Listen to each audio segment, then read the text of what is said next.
कि कौन आर्यन पर जादू चला रहा था। खबरदार, अगर तुम में से कोई बाहर आया है तो आज उसे छोड़ूंगा नहीं।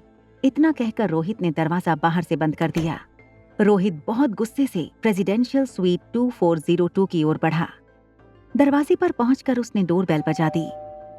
रोहित आज अनिका को होटल से निकालने का फैसला कर चुका था।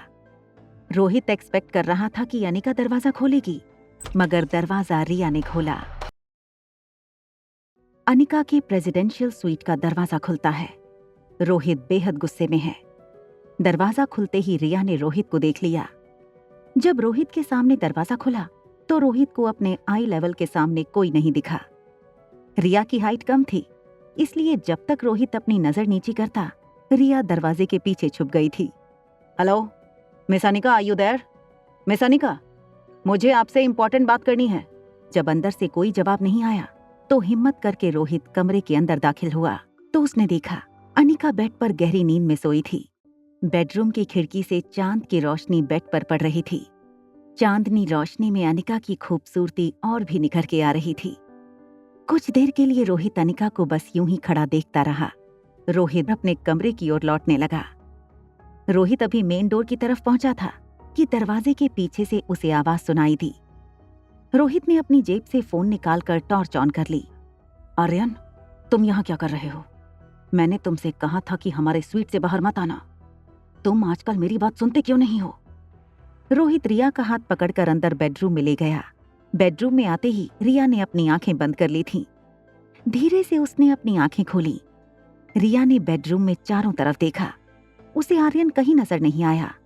देखो आर्यन, मैं जानता हूं इस उम्र में हर बच्चे को माँ और बाप दोनों की जरूरत होती है।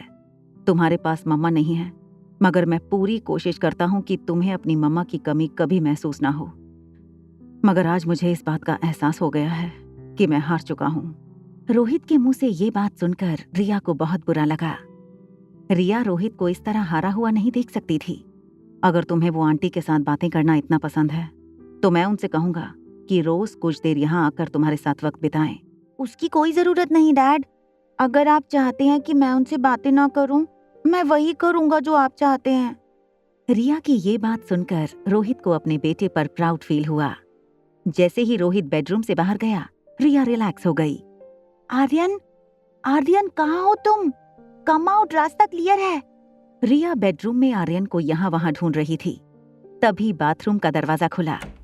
आर्यन और रिया ने एक दूसरे को देखा। डैड को कुछ पता तो नहीं चला? थैंक गॉड, अब तक तो कुछ पता नहीं चला। लेकिन आज तो मुझे लगा कि हमारी प्लानिंग फेल हो जाएगी। Where is mom?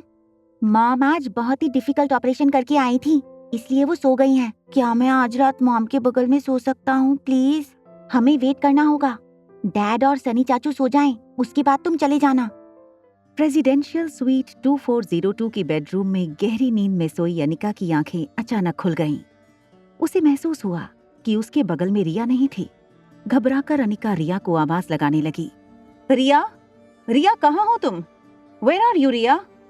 जब उसने देखा कि रिया पूरे कमरे में कहीं मौजूद नहीं है तो अनिका ने मेन डोर खोला। आर्यन बिल्कुल डोर के सामने हाथ में की कार्ड लिए दरवाजा खोलने की कोशिश कर रहा था। बहुत शैतान हो गई हो तुम रिया। मेरी दी गई छूट का तुम बहुत गलत इस्तेमाल करती हो।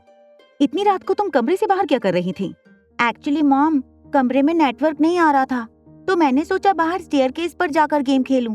That's it. Chill mom, I am fine. I am not a kid anymore. I am 6 year old। शैतान, चलो अब बहुत हो गई गेम्स। आज मम्मा बहुत थक गई है तो आप मम्मा के साथ सो जाओ। बेडरूम में पहुंचते ही अनिका ने आर्यन को अपनी बाहों में ले लिया और साइड लैंप्स बंद कर दिए। आर्यन को पता था कि आज फिर उसे अच्छी नींद आने वाली है, जो नींद उसे बचपन से कभी नसीब नहीं हुई थी। कुछ ही सेकंड में आर्यन और अनिका दोनों गहरी नींद में सो गए। सुबह के 8:30 बजे थे। साइड टेबल पर रखा हुआ फोन वाइब्रेट हो रहा था। फोन उठाते ही प्रीति ने कहा, दीदी, मम्मी को होश आ गया है, आप जल्दी से आ जाओ, वो आपसे मिलना चाहती हैं। और सुनो, रिया को भी अपने साथ ले आना। ये खबर सुनकर अनिका बहुत खुश हो गई। अनिका भी चाहती थी कि ज्योति बुआ एक बार रिया से मिलें, उससे प्यार करें। तभी उसकी मॉम की मीठी आवाज उसके कानों पर पड़ी। लिटिल प्रिंसेस, अब उठ जाओ, देखो सुबह हो गई है। आज हमें ज्योति बुआ को मिलने जाना है। Get up little princess. Good morning mama, you are looking beautiful. चलो अब जल्दी से तैयार हो जाओ। तुम्हारी प्रिंसेस वाली फ्रॉक अंदर रख दी है, आज वही पहनना, उसमें तुम सबसे प्यारी लगती हो। मैं चाहती हूँ जब तुम अपनी नानी से मिलो तो बस एक राजकुमारी की तरह मिलो। आर्यन ने बाथरूम के हैंगर पर लटकी ड्रेस देखी। वो एक पिंक फ्रॉक थी। आर्यन ड्रेस देखकर बहुत घबरा गया। वो ना ही मॉम को मना कर सकता था और ना ही लड़कियों वाली ड्रेस पहन सकता था। अनिका काफी देर से रिया के तैयार होने का इंतजार कर रही थी। रिया को कभी बाथरूम में इतनी देर नहीं लगती थी। अनिका ने बाथरूम के दरवाजे पर आकर नॉक किया। रिया बेटा, क्या हुआ? जल्दी करो, हमें हॉस्पिटल जाना है। बुआ नानी इंतजार कर रही होंगी। जब अंदर से कोई जवाब नहीं आया तो अनिका ने दरवाजा खोलकर अंदर जाने की कोशिश की, मगर दरवाजा अंदर से लॉक था।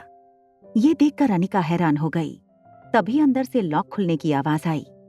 जैसे ही दरवाजा खुला, अनिका रिया को देखकर शॉक हो गई। उसने कहा, look at my little princess, बिल्कुल परी जैसी लग रही हो।